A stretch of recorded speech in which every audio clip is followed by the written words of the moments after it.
Quando eu comecei a trabalhar com Linux, era assim. Eu achava que nunca ia conseguir usar o terminal Linux. Eram tantas distribuições diferentes, eu não sabia qual usar. Tentava seguir um tutorial, outro, e acabava que não dava certo. Mas isso mudou, e hoje eu posso dizer que eu tenho orgulho em trabalhar com Linux. Bem-vindo ao Workshop Soluções em Linux. Bom, vamos falar agora de um outro caso que eu já passei, que era um balcão de empresa, né? Bom, nesse balcão, o que tinha? Inclusive, esse caso ele é bem particular porque ele era uma empresa que eu tinha, né? Eu tinha uma empresa que se chamava Winfotech, né? Na verdade, ela começou tal, mas eu abri as portas, mas não cheguei de fazer toda a formalização necessária. Mas, o que a gente tinha de problema na empresa? Eu instalei o Windows XP, coloquei lá os pacotes necessários para transformar ele, acho que era o WAMP, né? O WAMP, se não me engano, que é o pacote lá para servidor web no Windows.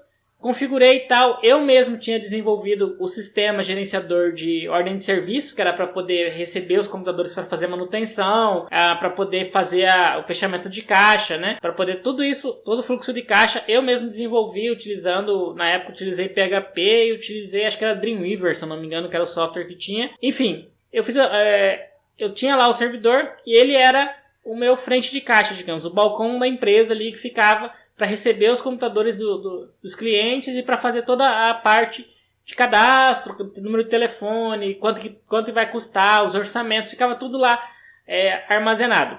O que aconteceu? Teve um dia, acho que era uma terça-feira, se eu não me engano, eu cheguei, abri a empresa, liguei o computador e o computador deu tela azul. Ele deu tela azul e não entrava no sistema, eu tentei recuperar, fiz tudo que eu sabia lá, não teve jeito. O sistema não subia. Como o sistema não subia, tudo relacionado à parte de controle da empresa estava nesse computador. Eu perdi tudo. Eu não tinha, na época, não tinha pensado em fazer um backup do sistema. E aí, como o sistema se corrompeu de uma forma que eu não conseguia acessar o banco de dados, eu acabei perdendo as informações desse banco na época.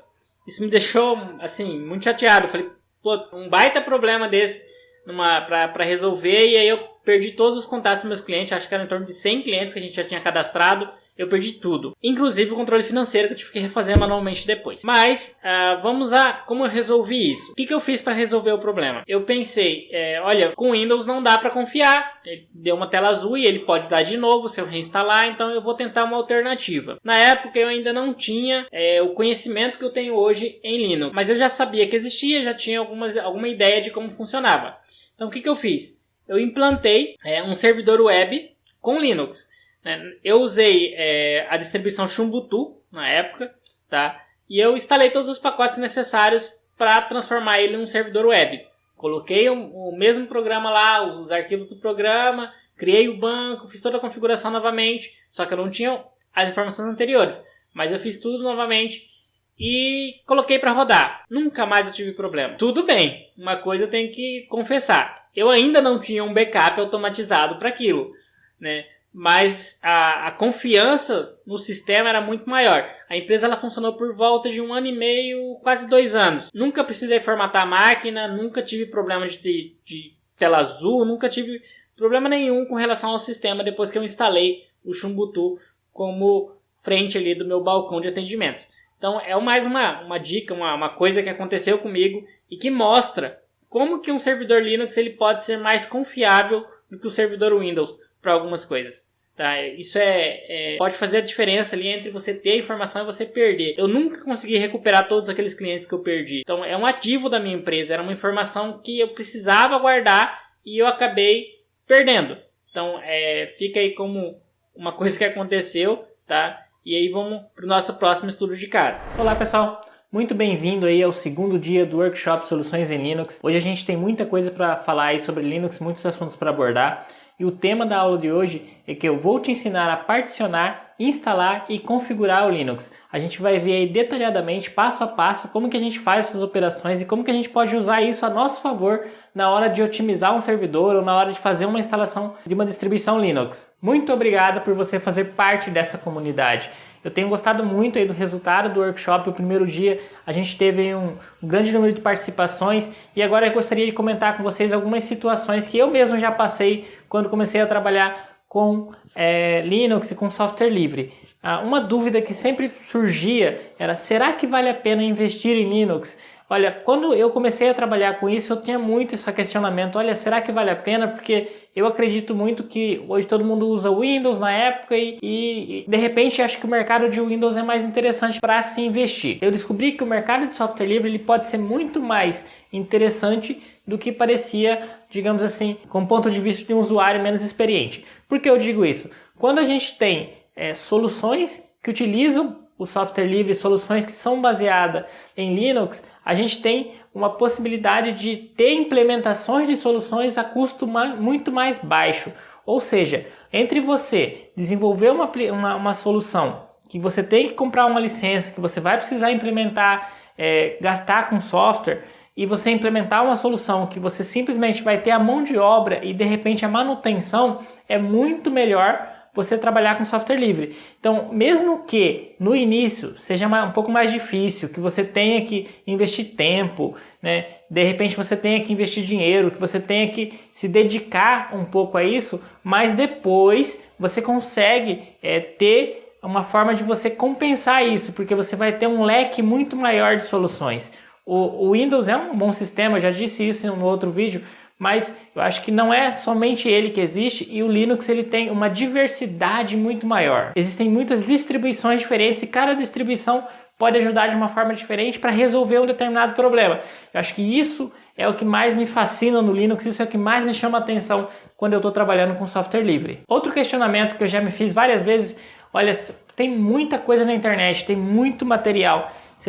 Como que eu faço para aprender mais, para aproveitar esse material que tem disponível? Realmente, a comunidade Linux, as distribuições Linux, ela tem comunidades muito fortes, né? Comunidades bem grandes até, mas tem muito material. Só que o que acontece? Às vezes, pelo fato de ter tanto material assim, você não consegue se orientar direito.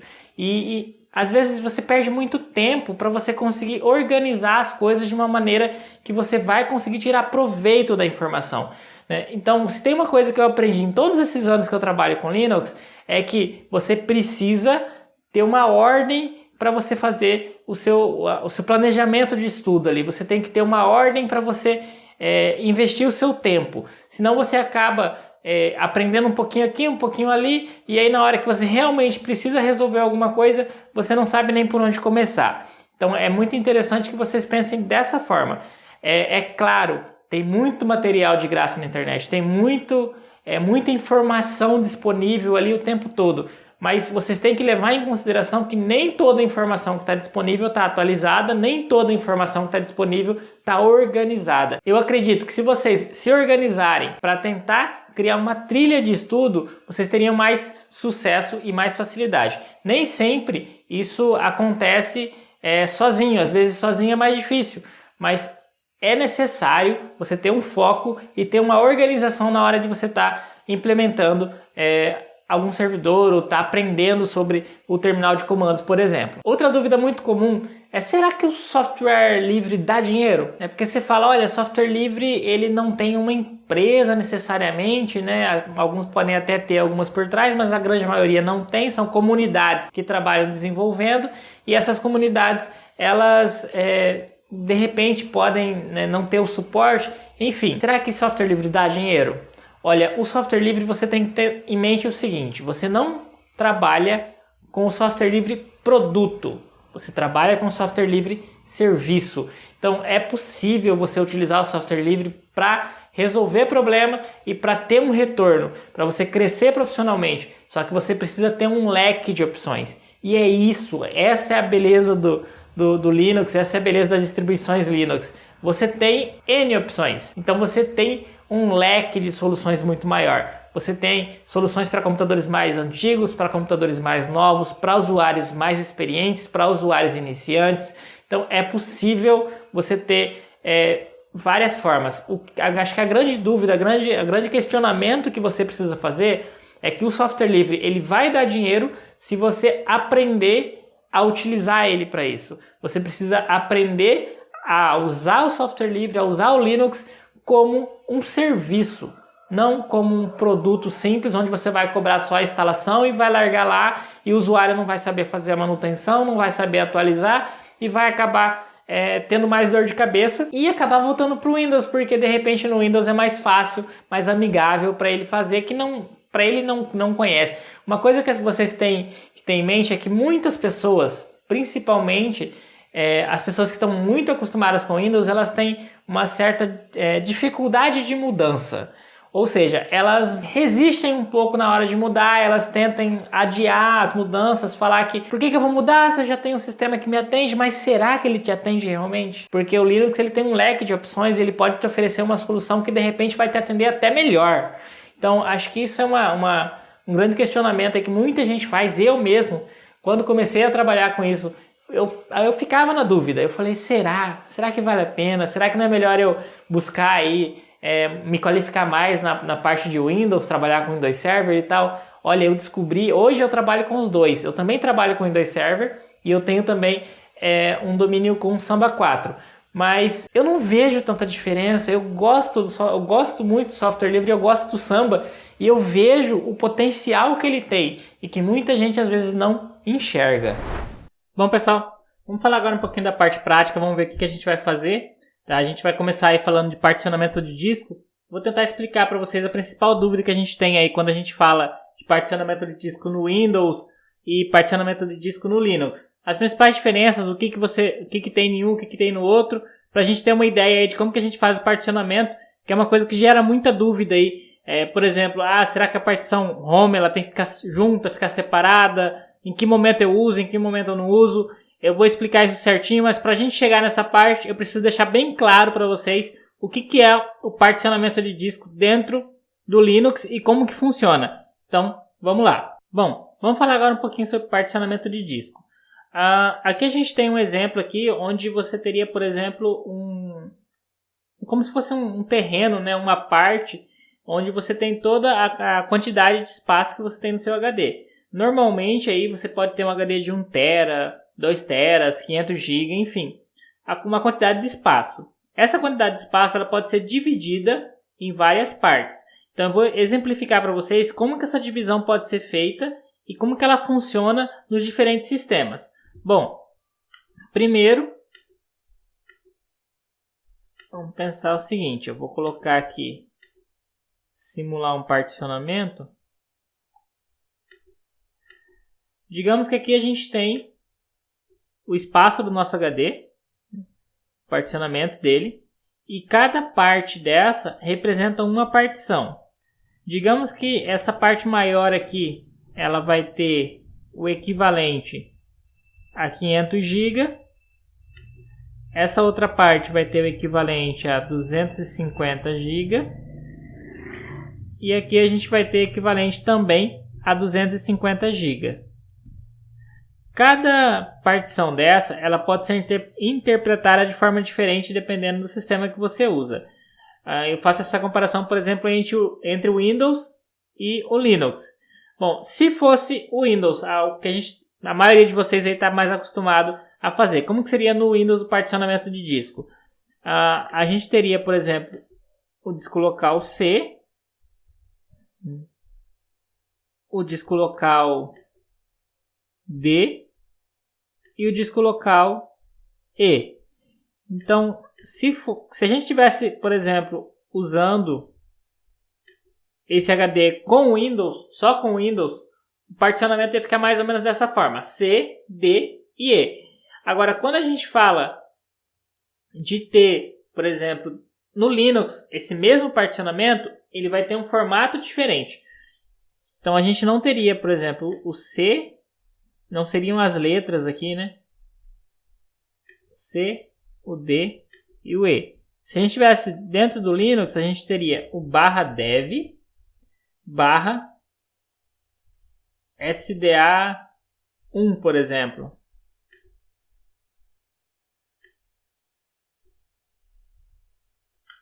E aqui na outra partição a gente teria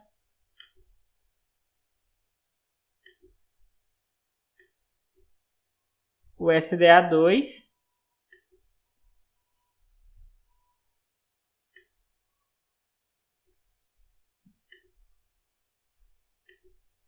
E aqui na terceira, o SDA3. Bom, o que dá para ressaltar ali? Que quando você está trabalhando com Linux, ele considera que cada partição ela é dividida ali em /dev, /SDA, algum número para completar. Por exemplo, pode ser o número 1, número 5, número 6. Isso não necessariamente tem que seguir um padrão 1, 2 e 3. Ele pode variar o número, mas o que é importante vocês entenderem é que SDA indica o seu dispositivo, tá? SDB é um outro dispositivo. Digamos que eu tenho no meu computador 2 HDs. Se eu tenho no meu computador 2 HDs, como que ficaria? Digamos que eu tenho 2 HDs físicos, né? Fisicamente eu tenho 2 HDs no meu computador. Aí eu teria o seguinte, enquanto ali em cima é o SDA1, SDA2, SDA3, aqui a gente teria SDB1, SDB2 e SDB3. Opa, coloquei o B no lugar errado aqui. SDB3. Então, essa letra, exatamente essa aqui, ó, onde está o A, vamos pintar ele de outra cor aqui. E onde está o B, eles é que estão indicando que são discos diferentes. Então, SDA representaria, por exemplo, o seu HD local, seu primeiro HD, e o SDB representaria o seu segundo HD. E além dessa nomenclatura dos SDA e SDB, dentro do Linux ainda tem uma outra relação, que são as partições, elas são separadas pelo que é salvo nelas. Por exemplo, dentro do Linux você vai ter a partição barra, que é como se fosse a partição do disco local C lá do Windows. É onde a partição raiz do sistema, onde vai ficar todos os arquivos ali relacionados ao sistema. Se você pensar, eu quero ter, por exemplo, a pasta home separada, como que ficaria? Eu teria, por exemplo, aqui seria a barra home. E essa outra partição poderia ter uma outra pasta nela. Então, essa é uma das principais diferenças. Dentro do Linux, você tem a possibilidade de colocar uma pasta do sistema em uma partição separada. Enquanto, quando você está dentro do Windows, por exemplo, a pasta arquivos de programa do Windows, ela não dá para você mudar ela de lugar. Tipo, vou colocar todos os meus programas no disco local D, por exemplo. Isso já não funciona tão bem assim. Por exemplo, vou colocar os documentos, as fotos, as imagens, tudo no disco local D. No Windows dá para fazer isso, mas você tem que primeiro instalar e depois você mudar. No Linux você já pode mudar direto. Na hora que você manda instalar, na hora que você vai fazer o particionamento, você já pode fazer essa alteração. Então você tem essa nomenclatura dentro do Linux. Tem /dev, que vem de device, se eu não me engano, e o SDA, que representa ali qual que é o disco que você está usando. Então, quando você coloca um pendrive, por exemplo, no Linux, ele vai ganhar uma nomenclatura também. Mas normalmente ele pode alterar de acordo com o seu sistema, de acordo com o número de dispositivos que você tenha. Mas a gente tem essas diferenças. Então, se fosse o Windows, você teria C, D e o E. Sendo o Linux, você tem /dev, SDA1, SDB, aí depende de quantos dispositivos você tem. Mas a gente tem o particionamento dividido mais ou menos dessa forma. É importante vocês entenderem que cada vez que você vai fazer um particionamento, você vai criar um novo SDA alguma coisa. SD1, SD3, SD5, dependendo de quantas partições você precisar. Tá? Aqui tem no slide, que tem mais ou menos a mesma imagem que a gente viu ali no desenho. E agora a gente vai falar de um outro assunto que gera bastante dúvida, que tem bastante questionamento quando a gente fala de instalação do Linux, que é a partição swap. A partição swap, ou área de troca, como você preferir, em português seria área de troca, por exemplo, é uma partição onde você teria... você pode alocar um espaço do seu HD físico para trabalhar como se fosse uma memória temporária de emergência, digamos assim. O que seria isso? Seria, por exemplo, você ter a possibilidade, você tem lá a memória RAM do seu computador, você tem lá 2 GB de RAM, 4 GB de RAM, 16 GB de RAM, enfim, você tem a memória do seu computador, a memória RAM, e você tem a memória swap, que é uma memória que serve de emergência. Como que ela funciona? Digamos que você tem lá um computador mais modesto, 1 GB de memória, 1 GB de RAM. E aí você começou a abrir várias coisas lá, sei lá, 5 programas diferentes, uma série de programas diferentes. E aí você consumiu toda a memória RAM, ou está consumindo muito próximo de toda a memória RAM. Se você tem uma partição swap, quando você chegar a uma determinada porcentagem de uso da memória RAM, ele vai começar a realocar o espaço de memória dos computadores, dos programas que estão em segundo plano, por exemplo, que você não está utilizando naquele momento, e vai pegar esses dados de memória e jogar dentro dessa partição swap. Então ela é uma partição que ela serve como apoio para a memória RAM. O que é bastante assim que você tem que ter em mente? Olha, ela não é perfeita. Ela não vai deixar, não é, eu vou colocar lá, eu tenho só 1 GB de memória, mas eu vou colocar 8 GB de memória swap. Meu computador vai ficar bom. Não vai ficar bom. Por que não vai ficar bom? Porque a memória swap ela é mais lenta. Por ela ser mais lenta, ela vai servir basicamente para o computador não travar. Mas ela não vai servir, por exemplo, como um requisito do computador. Para o computador ficar trabalhando o tempo todo ali com essa quantidade de memória dentro do disco local. Então, a partição swap ela é uma partição mais lenta. Ela é uma partição que serve de uma reserva de emergência. E o objetivo principal dela é evitar travamentos. Ou seja, se você abrir muitos programas e consumir toda a sua memória RAM, o seu sistema vai ficar extremamente lento até chegar a um ponto que de repente ele pode até travar. A memória swap é justamente para evitar que isso aconteça. Agora, se você tem, por exemplo, eu tenho um computador que tem 16 GB de memória e você não usa nenhuma aplicação que exija uma quantidade de memória maior, não tem sentido você criar uma partição swap. Por quê? Porque a partição swap ela vai ficar inútil. Você não vai consumir tudo isso de memória a ponto de passar a utilizar a memória swap. Então, é uma observação importante. Isso ajuda muito aí na hora de vocês decidirem quanto de swap você vai criar ou não. Na internet tem muitas receitas de bolo aí de quanto você tem que criar. Tem gente que fala que é o dobro da memória RAM, tem gente que fala que é metade da memória RAM. Olha, eu particularmente, eu crio no máximo aí 2 GB de memória swap. Eu não crio mais que isso, porque na verdade ela é uma memória que não é para ser utilizada toda vez. Ela é uma memória de emergência para um caso atípico. Então eu não costumo criar muito, mas existem outras receitas aí, outras formas, outros tutoriais que falam um pouquinho diferente. Mas essa é a minha opinião e eu acho que eu gostaria de compartilhar esse ponto de vista com vocês, tá? Então a memória swap ela tem essas características aí. Agora eu vou começar a abrir uma série de programas para vocês verem em que momento o swap começa a ser utilizado. Vamos abrir aqui o Google Chrome. O Google Chrome é uma beleza, puxa muita memória RAM. Então vamos abrir ele aqui para a gente ver como que vai se comportar aqui o nosso computador.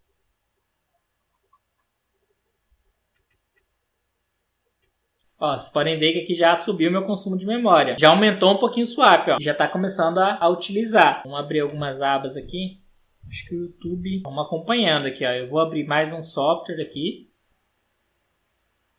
Aí, abriu aqui o Write. E a gente vai acompanhando o consumo de memória, ó. Vocês podem perceber que o swap começou a ser utilizado. Vamos abrir outra aba aqui. Vamos abrir mais uma aba. E aí, olha só, vocês começam a perceber que conforme eu vou abrindo mais coisa no computador, ele vai consumindo mais memória swap. Então, bom, agora a gente vai fazer o particionamento na prática. Eu vou inicializar minha máquina virtual aqui. Eu vou utilizar uma distribuição do Ubuntu como exemplo. Daria para fazer no Debian, não teria grandes problemas, mas visualmente falando, o Ubuntu ele tem mais facilidade para vocês visualizarem o particionamento nele. Então eu acho que é um pouco mais didático para a gente. Mas a mesma esquema de particionamento que eu vou fazer agora, daria para fazer no Debian sem problema nenhum. Ou até em qualquer outra distribuição. Bom, vou inicializar aqui a máquina. Já tenho uma máquina aqui, a partição criada.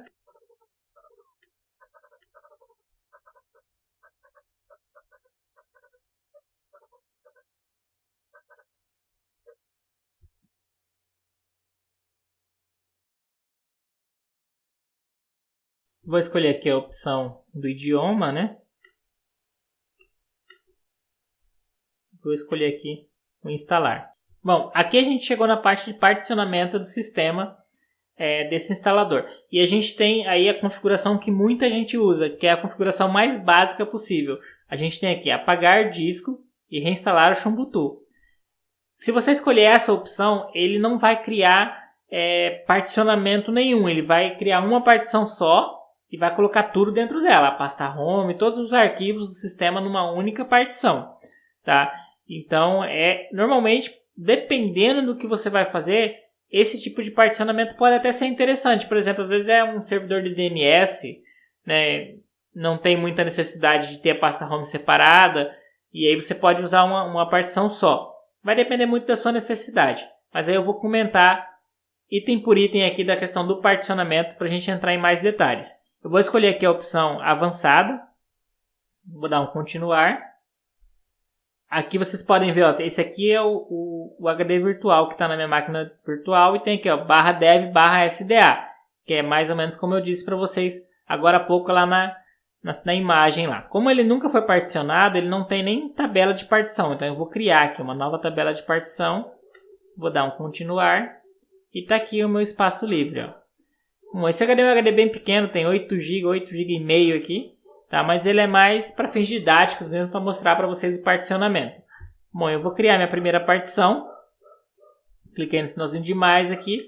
E aqui eu vou colocar quanto que eu quero criar. Vamos colocar aqui 5 GB. O tipo de partição, se é primária ou se é lógica, tá? Aqui basicamente para você ter o sistema funcionando, você coloca lá em primária. E a particionamento lógico é mais para quando é questão de arquivos e outras coisas, mas eu não vou entrar muito em detalhes sobre essas diferenças aí. Basicamente a partição primária ele vai atender a minha necessidade. Com relação ao sistema de arquivos, eu posso deixar isso aqui mesmo, tá? E o ponto de montagem, aqui é que está a principal diferença quando você está fazendo particionamento dentro do Linux. Quando você está particionando dentro do Linux, você tem a possibilidade de você separar as pastas em partições diferentes. Isso pode ser interessante, por exemplo, você separar a pasta home da pasta barra, ou você separar a pasta opt da pasta barra. Enfim, você tem opções para você poder fazer a configuração do jeito que você achar mais interessante para você. Bom, eu vou colocar aqui a primeira partição, que seria a partição barra. Ela vai ficar com 5 GB, vou dar um OK. Ele vai criar. Beleza, tá aqui, ó. Vocês podem ver que aqui tem o sistema de arquivos e tem o ponto de montagem, que é a barra. Se eu desse um instalar agora, já seria suficiente, só que ele ia criar todas aquelas pastas lá que vocês viram, todas a pasta barra boot, barra home, barra opt, ele ia criar todas as pastas na mesma partição. Se eu simplesmente clicasse em instalar agora. Mas eu vou fazer diferente, vou clicar aqui em espaço livre, clicar no maisinho, e aí eu vou escolher aqui 2 GB. Aí vocês podem perceber que ele já até marcou aqui o tipo da partição, seria uma partição lógica. Aí a gente pode colocar o ponto de montagem, e aí eu vou escolher a pasta home. Que é a pasta home, para quem não conhece, no Linux é a pasta onde ficam seus arquivos, documentos, imagens, música, fica tudo na pasta home. Então eu vou colocar aqui que a pasta home vai ter 2 GB, vou dar um OK. Beleza, ó. Vocês podem perceber que agora ele até já deu a nomenclatura aqui, ó. Esse é o SDA1, esse aqui ficou como SDA5. É a mesma coisa que eu comentei agora há pouco. Ele não necessariamente vai seguir a ordem lá, 1, 2, 3. Mas ele vai ter uma numeração para diferenciar ele da outra partição. Aí eu tenho aqui espaço livre ainda, 1,5 GB. Eu vou usar esse 1,5 GB para criar o meu swap. Bom, vou clicar em maisinho aqui. E agora eu vou escolher o usar como. Porque ó, aqui em ponto de montagem são as pastas do sistema. Não tem swap aqui. O swap, na verdade, ele vai entrar aqui, ó, em sistema de arquivos, você vai ter aqui área de troca. Aí quando você escolhe a área de troca, até aquele ponto de montagem desaparece, porque ele não vai ter nada, vai ser só uma partição que vai ser destinada aí para aquela situação que eu comentei agora há pouco. Eu vou dar um OK aqui, e aí ele criou aqui a minha partição swap, ficou aqui como SDA6 com 1,5 GB. Como que ficaria essa divisão ali no nosso exemplo que a gente viu agora há pouco? Vou voltar aqui. Aí a gente teria aqui, vamos colocar 5 GB, né, que é o que está lá. O SDA1 ficou com a barra. E aí aqui a gente tem 2 GB, né? Ficou SDA5, que também ficou com uma nossa pasta home, né? E aí aqui na memória swap a gente tem 1,5 GB, vai ser o SDA6 e vai ser a nossa memória swap. Bom, agora a gente está com a configuração da mesma forma que eu fiz lá no Ubuntu aqui, ó. A gente tem SDA1 com 5 GB, a pasta home com 2 GB e a swap com 1,5 GB. É exatamente isso aqui que eu acabei de fazer lá. Então, agora vem aquela questão. Quando eu separo a pasta home, quando eu não separo a pasta home? Bom, a pasta home ela é destinada aos seus documentos, músicas, vídeos, tudo que você precisar salvar ali, você pode salvar na pasta home com relação a documentos. Tem a pasta pessoal, ele cria uma pasta para cada usuário. Só que essa pasta home, quando ela está separada, ela abre a possibilidade de eu formatar apenas a barra, seria todas as outras pastas do sistema, e preservar os documentos. É mais ou menos aí para quem vem do Windows, para quem está acostumado com Windows, é mais ou menos como se você colocar todos os seus arquivos no D e formatar apenas o C. Então seus arquivos vão estar em segurança em uma partição separada. Aqui é mais ou menos a mesma coisa. Quando você coloca ali, é como se que o home fosse o descolocar o D. Então tudo que você colocar no home, é possível você formatar a partição barra sem você apagar os arquivos da pasta home.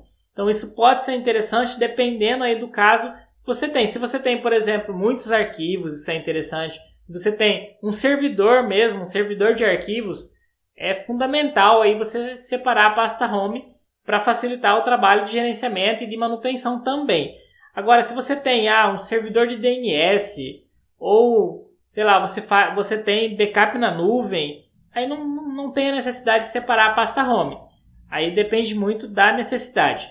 E a memória swap é aquela memória de emergência, onde ela vai servir ali só como uma válvula de escape ali, caso a memória RAM não seja suficiente, mas ela não é perfeita, e eu acho que isso vocês precisam ter em mente quando vocês fazem a criação desse tipo de memória. Aqui era só basicamente mandar instalar, que ele iria instalar, mas eu não vou mandar instalar agora, tá? E seria possível, se eu tivesse mais espaço de partição, eu poderia, por exemplo, além da pasta home, eu poderia separar qualquer uma dessas pastas da lista aqui, ó. /usr, /temp, /srv, /upt, /usr local. Qualquer uma delas poderia ser separada também. Tá? E aí a gente poderia criar uma estrutura ali onde teria várias partições e cada partição uma pasta diferente.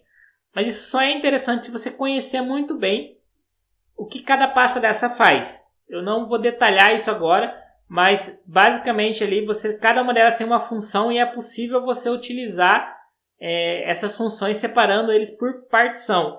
Tá? Agora, quando você não tem nenhuma necessidade especial, normalmente você ter a partição barra ali e a partição home já vai te atender em 90% dos casos. Tá? Acho que até em 95% dos casos isso aí já vai resolver seu problema. Aí seria o caso só de mandar um instalar aqui e ele confirmaria ali que ele vai fazer as mudanças. Eu não vou fazer as mudanças, tá? E aí vamos continuar aqui dando uma olhada aqui no nosso conteúdo. Bom, configuração básica do sistema. Agora a gente vai falar de um sistema já instalado. Eu vou utilizar como exemplo o próprio Debian, tá? Eu não vou utilizar o Ubuntu, que o Ubuntu era mesmo só para a gente falar um pouquinho dos particionamentos. Agora a gente vai falar de configurações básicas. Eu terminei de instalar o Debian e agora o que eu faço?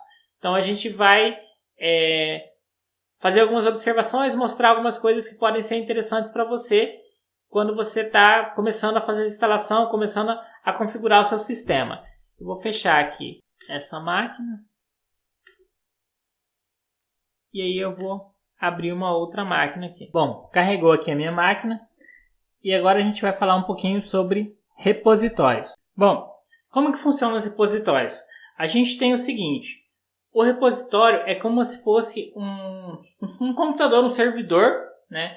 Que ele vai ter todos os arquivos relacionados ao sistema que você utiliza, a distribuição que você utiliza, e as suas respectivas versões. Ou seja, tem lá, eu tenho, por exemplo, o pacote WinBind, está na versão 9.5, eu tenho o pacote Samba, está na versão 4.3.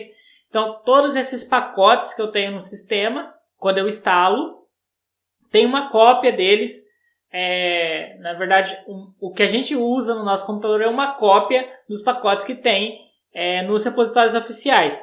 Agora, digamos que, como no Linux tem várias comunidades que desenvolvem diversas aplicações, acontece uma frequência bem grande até, tipo, de alguma coisa que não é os mantenedores do Debian que desenvolveram. É um software de um terceiro, de uma outra comunidade. E aí o que acontece? O cara fez uma atualização. Eu lancei uma nova versão do meu pacote lá. E como que eu vou fazer para entregar para todo mundo que usa esse pacote, para todas as versões de sistemas que existem, para todas as distribuições que existem? Isso é meio que inviável, é meio complicado de fazer. Então, o que acontece? O repositório, eles testam, tipo, saiu uma nova versão, eles vão lá, pega essa nova versão, testa ela no sistema primeiro, né, na versão beta, lá eles testam ela, e aí, beleza, não deu travamento, funcionou bem no sistema. Então, o que eles fazem? Eles mudam esse pacote para o repositório oficial. A hora que ele vai para o repositório oficial, vai ficar lá aparecendo lá que ele está numa versão mais atualizada, né? Se comparado à versão que ele tinha anteriormente. Quando você tem no seu computador e você vai dar lá um apt-get update, por exemplo, para ele checar se tem atualização, ele vai fazer, quando você manda checar se tem atualização, ele vai pegar uma lista de todos os programas que ele tem instalados hoje, que tem aqui.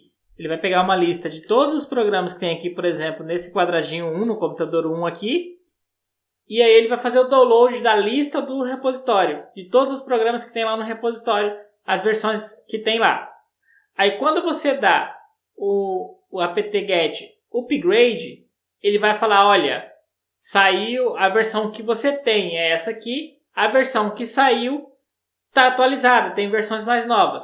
E aí ele vai somar a quantidade de espaço, a quantidade de download que cada pacote vai ter e vai te falar, olha, tem tantos pacotes para atualizar, você vai precisar baixar tantos mega ou tantos giga de informação para realizar essa atualização. Então, o repositório ele serve como se fosse um espelho ali do seu sistema que vai verificar se tem alguma versão nova de algum pacote que você utiliza. Então, facilita bastante, porque aí você não precisa ficar procurando software em tudo quanto é lado, já está tudo ali no repositório. Além disso, você tem, quando está no repositório oficial, significa que ele já foi testado antes. Então, é possível que seu sistema vai ficar muito mais estável. Você não vai ter problema, tipo, eu instalei um programa, depois que eu instalei, meu sistema virou uma porcaria. Quando você instala do repositório oficial, isso não acontece, porque quando você faz o download do repositório oficial, ele já foi testado antes, e aí ele não vai dar problema de maneira assim fácil, vai ser difícil dele dar problema. Só que o que acontece? Pode acontecer também de você não atualizar o seu sistema. Então, quando você não atualiza, você simplesmente não recebe os novos pacotes. O que você tem pode até ser, vai continuar funcionando por um tempo, mas os novos pacotes você não vai receber porque você não está utilizando os repositórios. Como que funciona a atualização desses repositórios? Eles são endereços que apontam para os servidores onde tem os pacotes, a lista de pacotes lá e os arquivos relacionados a cada um deles. Então, é uma lista, na verdade, que você tem que colocar nessa lista os repositórios que você quer utilizar.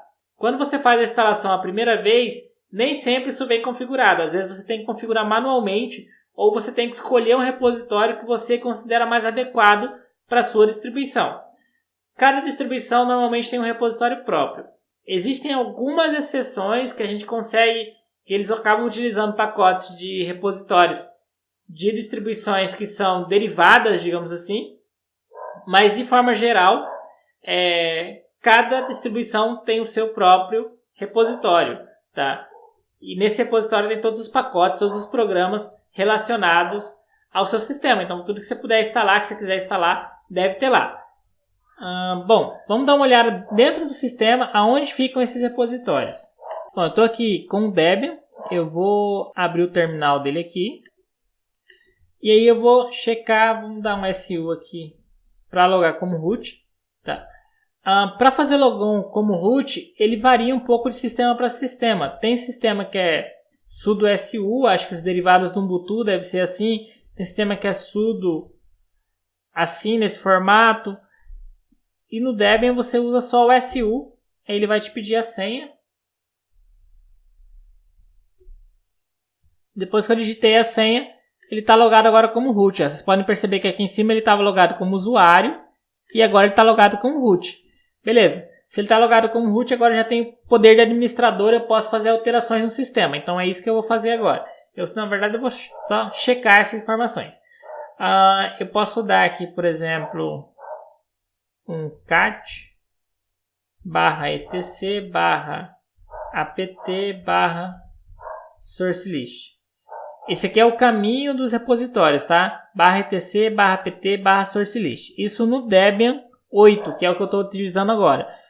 Pode ser que, dependendo do seu sistema, é algum lugarzinho diferente. Mas o mais importante do que o lugar onde está é saber por que está e como que funciona, tá?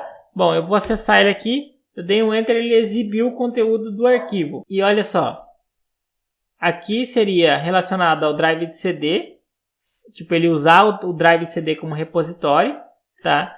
O Debian tinha muito disso, acho que ainda tem. Você pode baixar vários discos aí e alguns discos acabam servindo aí para essa questão de instalação de pacotes offline. Mas, assim, de forma geral, com a evolução da internet, isso aí quase não se utiliza muito. Aqui são os que eu comentei. Eu acho que mais para baixo tem os que eu realmente estou utilizando agora. Aqui, ó. Esse aqui, vocês podem ver que tudo que tem esse símbolo aqui da ponta, significa que está comentado. Então, aqui não tem símbolo, ó. Ele não está comentado. Então, esse aqui, ele vai ler. Esse aqui, ele vai ler. Então, esse endereço que está aqui, ó, é relacionado à distribuição que eu estou utilizando. Então, cada um desses aqui é relacionado à distribuição que eu estou utilizando.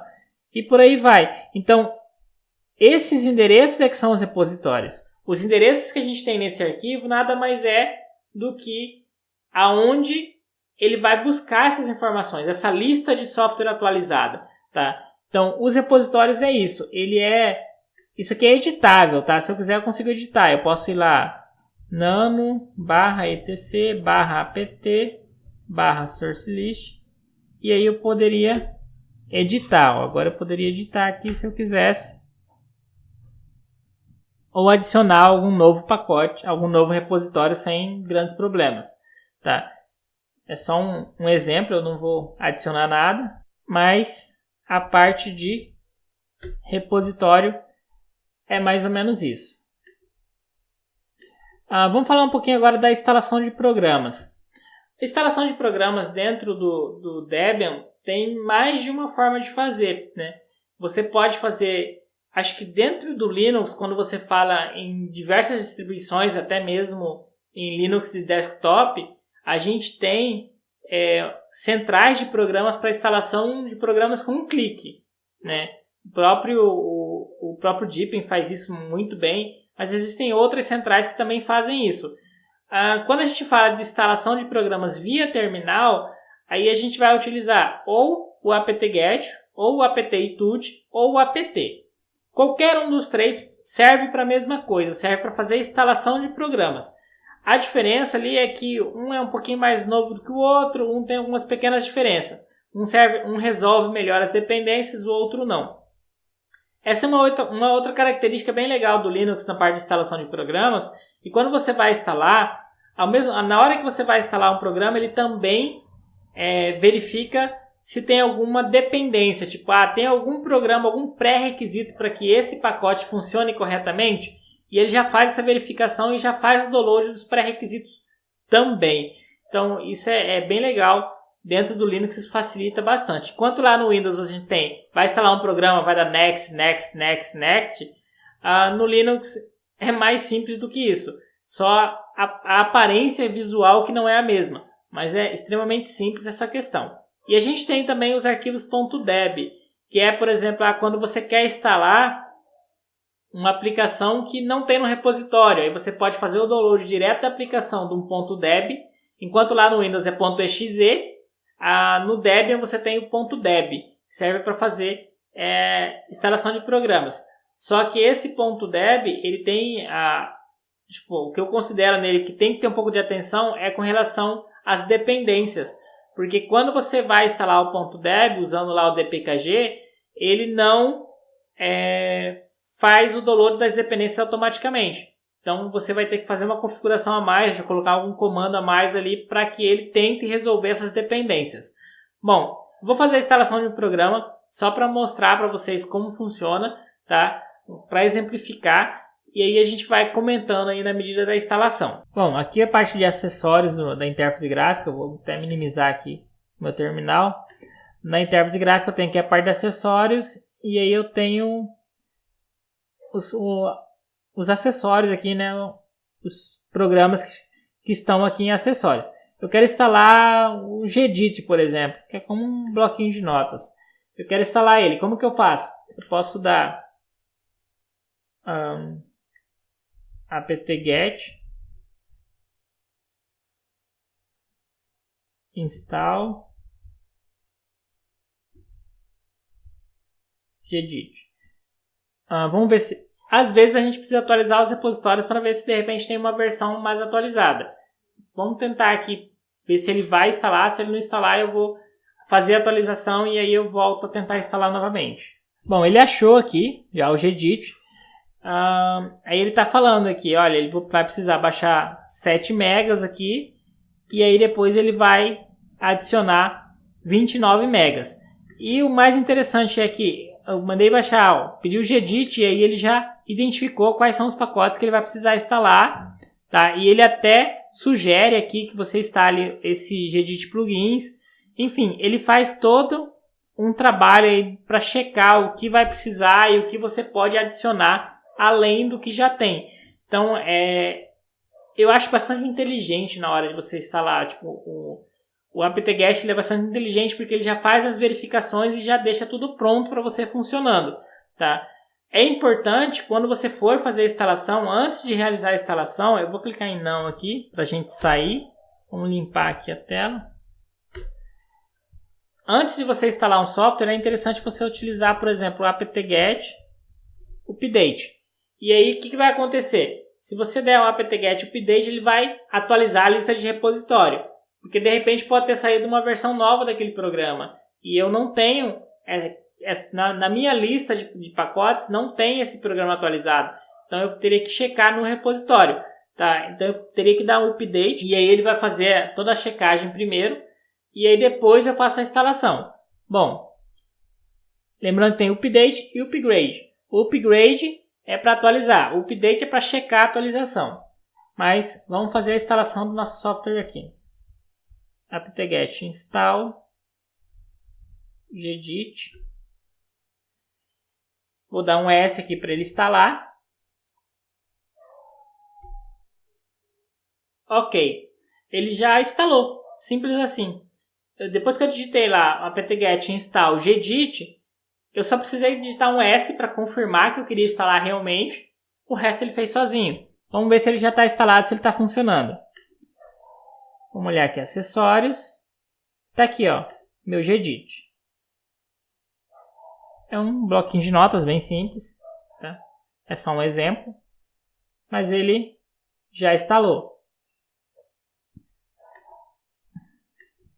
Agora, digamos que eu queira remover. Eu quero desinstalar esse programa. Como que eu faço para desinstalar? Eu posso utilizar... Aqui eu vou utilizar diferente. Eu vou utilizar só o apt, que também é uma opção. Aqui, ó, no meu slide eu tenho apt-get, eu usei agora. Eu vou usar agora o apt. Apt remove gedit. Quero remover o gedit. Vou dar um enter. Ele vai falar aqui, você tem certeza que você quer continuar. Dá um S. É só aguardar um pouquinho. E agora a gente pode checar aqui, ó. Vamos ver se o gedit está lá. Ó, já desinstalou. Então, é bastante simples. Às vezes a pessoa fala, olha, instalar programa por terminal é difícil, eu não vou saber fazer, não dá para fazer.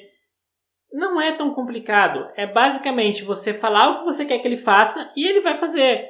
Ó, apt install. Install é para instalar. Install, o nome do programa que você quer instalar. apt-get remove, o nome do programa que você quer remover. Então, é bem tranquilo nesse ponto. E ainda tem uma outra opção que eu acho interessante compartilhar com vocês, que é o auto remove, se eu não me engano. Que é a opção que ele verifica se tem, de repente, algum pacote órfão, digamos assim, algum software que não está sendo mais utilizado, instalou, e aí você desinstalou o programa e ele acabou ficando, ele não está sendo utilizado, você quer limpar ele. Também dá para utilizar. Vamos colocar aqui apt auto remove. Aí eu não preciso nem falar qual programa, eu simplesmente vou dar um auto remove. Acho que eu errei a sintaxe.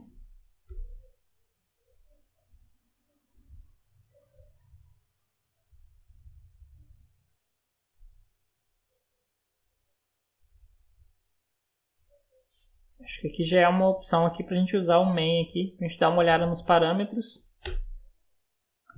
Vamos lá. Aqui eu tô com o main.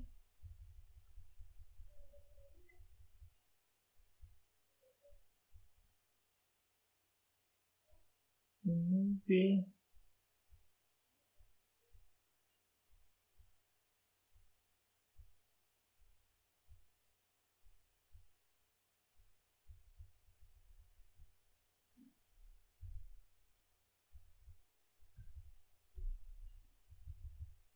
Deixa eu checar uma coisa aqui.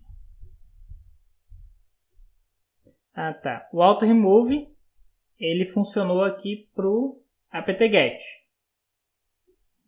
Ele não funcionou pro apt. Bom, aqui ele está falando das coisas que ele tem para desinstalar. E aí eu vou dar um S para confirmar que eu quero realmente desinstalar esses pacotes. E agora vamos dar uma olhada aqui no main do apt-get.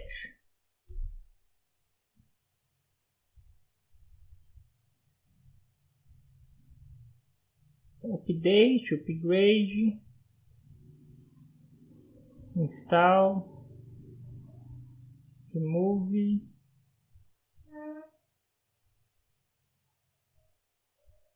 auto remove, ó.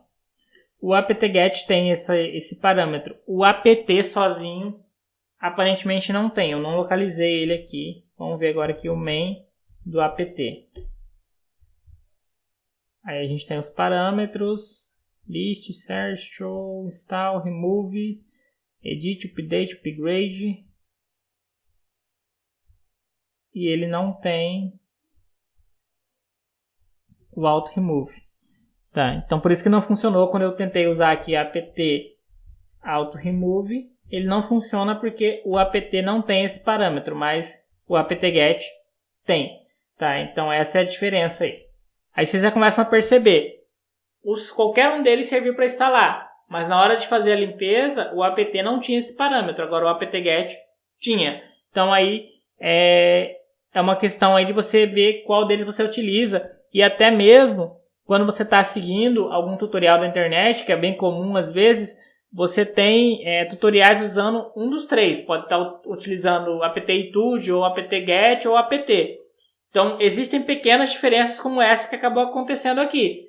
Mas o mais importante é você entender a funcionalidade geral desses recursos, tanto do apt-get como do apt-itude. A instalação de arquivos .deb a gente não vai abordar hoje, até porque eu já estou aí com o meu tempo estourado, já era para não ter terminado essa parte aqui, mas aí a gente vai dar sequência na aula aí. Bom, um outro problema que a gente já teve, que eu acho que também é interessante ressaltar, esse foi uma outra empresa que eu prestei uma consultoria, digamos assim, um serviço para resolver o problema de impressão. A gente tinha o seguinte, o cenário lá, ele tinha, acho que era em torno de 8 funcionários, 7 a 8 funcionários, ele tinha 3 setores, né, principais, e esses setores eles imprimiam uma quantidade de páginas por mês.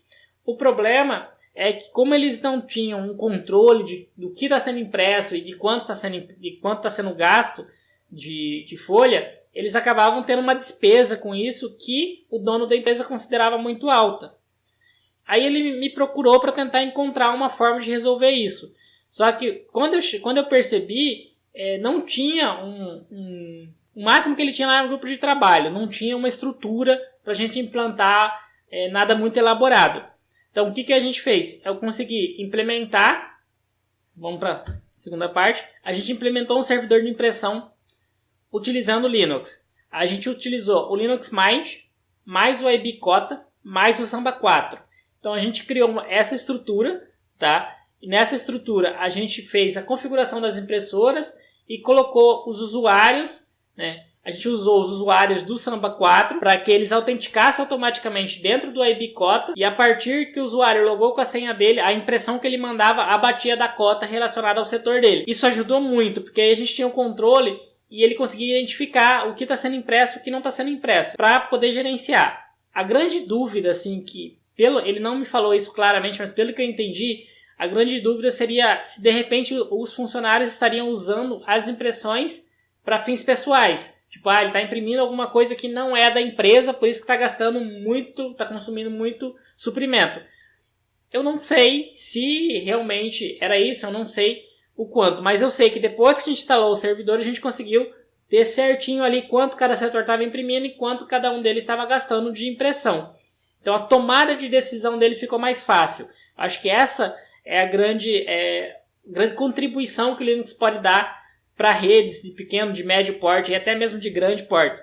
É a questão do gerenciamento. Então quando você tem uma solução em Linux que consegue ali atender a empresa de uma forma com um custo relativamente baixo, cara, é muito provável que você vai ter sucesso com isso. Mas, enfim, eu já testei. Inclusive esse Linux Mint mais o IBCota, eu achei, acho que no próprio site lá, tinha um site do IBCota, um blog, se eu não me engano, que já disponibilizava uma imagem mais ou menos pronta dele, só precisou fazer alguns ajustes. Mas é uma baita ferramenta, ela não é perfeita ainda, ela não tem todos os recursos que eu considero necessários para um gerenciamento perfeito, mas já é um grande avanço para quem não tinha nenhum gerenciamento. Depois de todo esse conteúdo que a gente viu, de repente você está se perguntando, olha, por que eu estou compartilhando tudo isso com vocês? Olha, eu estou compartilhando todo esse conhecimento para vocês de graça por um motivo.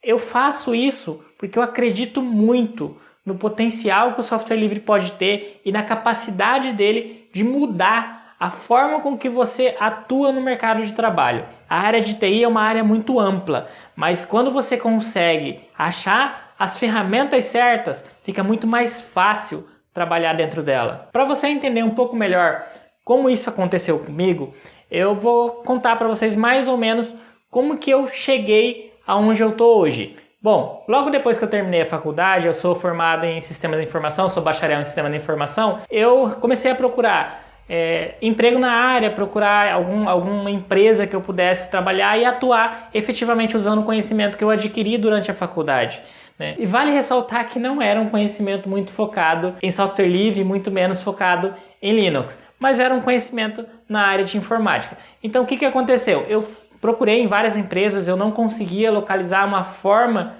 de trabalhar dentro da minha área, isso estava me preocupando bastante. Eu sou casado, eu tenho um filho, hoje eu já tenho mais uma filha, né? E era uma situação difícil. Eu estava morando na casa da minha mãe, eu tinha, assim, Estava desempregado, estava precisando trabalhar, eu não sabia como conseguir manter a minha família, estava muito preocupado com isso. E aí o que aconteceu? Surgiu uma possibilidade de eu fazer um concurso para o FMS, na verdade, primeiramente, né, para a universidade. Eu não estava muito acreditando em fazer, até porque aparentemente, de acordo com o conteúdo que ia cair, era muito focado na parte de programação e na parte de redes, então eu não estava muito interessado. Mas a minha esposa insistiu, falou, não, faz, é bom e tal, tenta, e eu resolvi fazer. Eu perdi mais ou menos uns 3 meses, vamos dizer, uns 2 meses e meio a 3 meses de preparação, eu foquei em estudar programação. Eu estudei muita coisa de Java, muita coisa de PHP, enfim, a parte de programação. Quando eu fui efetivamente, cheguei lá para fazer a prova lá, eu estava um pouco ansioso, um pouco preocupado, eu falei, será que eu vou me sair bem? Será que eu consegui estudar o que eu precisava estudar? E aí quando eu cheguei na prova, eu levei um susto. Por que eu digo isso? Porque não tinha muito pouca coisa de programação. Tinha muita coisa sobre Linux. Coisa sobre Linux e sobre a infraestrutura de rede. Eu fiquei assim, sem saber o que fazer na hora. Eu falei, olha, não sei. E agora? Infelizmente, acho que não vai dar. Não vou conseguir passar e é isso aí, vamos ver o que eu vou conseguir fazer para conseguir sustentar minha família. Mas, no entanto, eu já utilizava o Linux no meu notebook, eu já tinha trabalhado com ele um pouco, eu simplesmente não estudei ele. Eu achei que era um assunto que não ia cair, era um assunto que não ia ser tão cobrado, e foquei num assunto que eu tinha mais dificuldade, que era a parte de programação. Só que aí quando eu comecei a ler as questões, eu comecei a analisar a prova, eu comecei a ver que eu sabia as respostas. E eu sabia as respostas não porque eu tinha estudado elas, mas porque eu usava aqueles recursos no meu dia a dia. Eu usava aqueles recursos para remover programas, para instalar programas, para configurar alguns recursos do meu computador, e aquilo me ajudou muito, né? Quando saiu lá, depois que eu consegui resolver um número razoável de questões lá, entreguei. Quando saiu o resultado, aí que veio a surpresa. Eu fiquei em segundo lugar. Na verdade, eu empatei em primeiro, mas no desempate eu fiquei em segundo lugar. Eu fiquei muito feliz, só que era uma vaga só e eu fiquei em segundo. Aí o que aconteceu? Eles chamaram o primeiro colocado para o UF e eu fui para o Instituto Federal, que é onde eu estou hoje. Então, graças ao meu conhecimento Linux que eu tinha na época, é que eu consegui hoje trabalhar no Instituto Federal como técnico em tecnologia da informação. Isso para mim foi uma mudança, um ponto de virada. Se não fosse por isso, hoje eu não sei o que eu estaria fazendo. Pode ser que eu conseguiria alguma colocação voltada para a área, mas com certeza, eu não tenho dúvida, que não iria contribuir tanto para a minha carreira quanto o que eu encontrei dentro do Instituto. Por que eu digo isso? Porque dentro do Instituto Federal eu consegui ter contato com estruturas de redes maiores, com servidores em Linux propriamente dito. Isso contribuiu muito para mim. Eu melhorei ainda mais o conhecimento que eu tinha e hoje eu consigo implementar vários servidores sem muita dificuldade, porque eu trabalho com isso o tempo todo, buscando soluções para resolver problema. E é por isso que eu estou fazendo isso. E eu quero te falar uma coisa, eu não sou um cara... Se você quer certificação, você quer trabalhar com a parte de certificações Linux, olha, eu não sou a melhor pessoa para te ajudar. Eu sou uma pessoa que quer focada em resolver problema.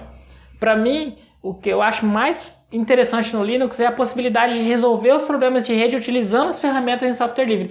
Isso para mim não tem preço, é um negócio que eu gosto de fazer e que eu quero hoje começar a ensinar, assim como eu comecei a fazer os vídeos. E é por isso que eu comecei a fazer os vídeos, porque eu acredito no potencial que o software livre tem, no potencial que o Linux pode trazer e o quanto isso pode mudar a vida de vocês, tá? E eu acho que é um passo muito importante, muito interessante e que para mim eu tenho aí um divisor de águas graças ao meu conhecimento em Linux. Mas é claro que todo esse conhecimento que eu tenho hoje, ele não surgiu em uma semana, nem em um dia. Eu levei muitos anos com isso.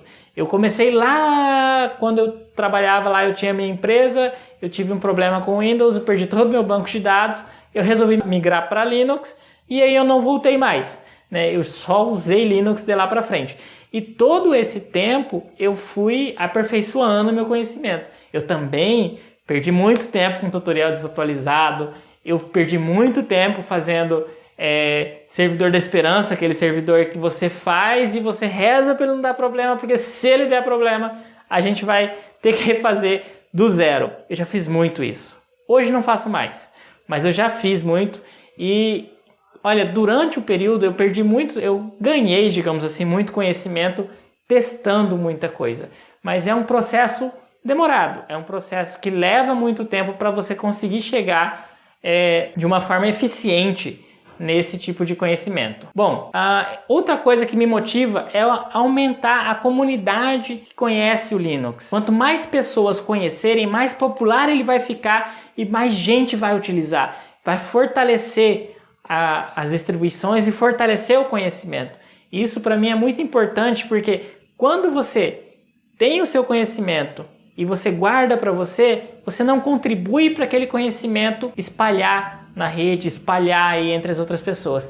E é isso que me motiva e é por isso que eu estou aqui hoje e é por isso que hoje eu quero ensinar e eu quero fazer vídeos voltados para software livre e para Linux. Agora eu quero falar com você que tem interesse em aprender ainda mais. Eu estou compartilhando com vocês muito conteúdo, mas se você tem interesse em aprender muito mais e de repente em menos tempo, eu gostaria de informar vocês, de comunicar a vocês que eu tenho um treinamento muito mais intenso e mais avançado, que é o treinamento Soluções em Linux, tá? No ano passado eu abri uma turma, graças a Deus foi um sucesso, teve uma aceitação muito boa, eu tive uma experiência muito boa, tá? E muito em breve eu devo abrir uma nova turma desse curso. E mais para frente eu vou te passar mais detalhes aí para quem tem interesse em saber mais sobre esse assunto. Bom, esse vídeo está ficando meio grande, tá? E no próximo vídeo eu vou responder algumas dúvidas bem frequentes. Além disso, eu tenho, digamos assim, para fechar essa série de vídeos que a gente vai implementar um servidor completo. Ou seja, hoje a gente viu como instalar, particionar e criar as partições. No próximo vídeo a gente vai instalar o Sambra 4 e também a gente vai configurar um servidor de arquivos do zero. Eu vou mostrar para vocês passo a passo como vocês criam um servidor de arquivos, como vocês criam as pastas, como vocês dão as permissões. Vai ser uma aula muito interessante com bastante conteúdo e eu espero você na próxima aula. Eu espero que não deixe de assistir a próxima aula, que elas vão se completando. O conhecimento da primeira aula se completa com o conhecimento da segunda e se finaliza com o conhecimento da terceira. Então não deixe essa oportunidade passar. Eu espero você na próxima aula. No entanto, agora eu quero que você role a barra de rolagem e digita lá para mim. O que você achou dessa aula? Você gostou do conteúdo? Ficou alguma dúvida? Coloca lá nos comentários, eu vou responder as dúvidas. Além disso, eu quero fazer uma pergunta para você. Depois de tudo que você viu, o que você acha hoje na sua cidade? Você tem possibilidades de implementar soluções em Linux para ajudar a resolver problemas? Sim ou não? Escreve lá nos comentários para mim que eu vou responder todas as dúvidas, todas as perguntas e até o próximo vídeo.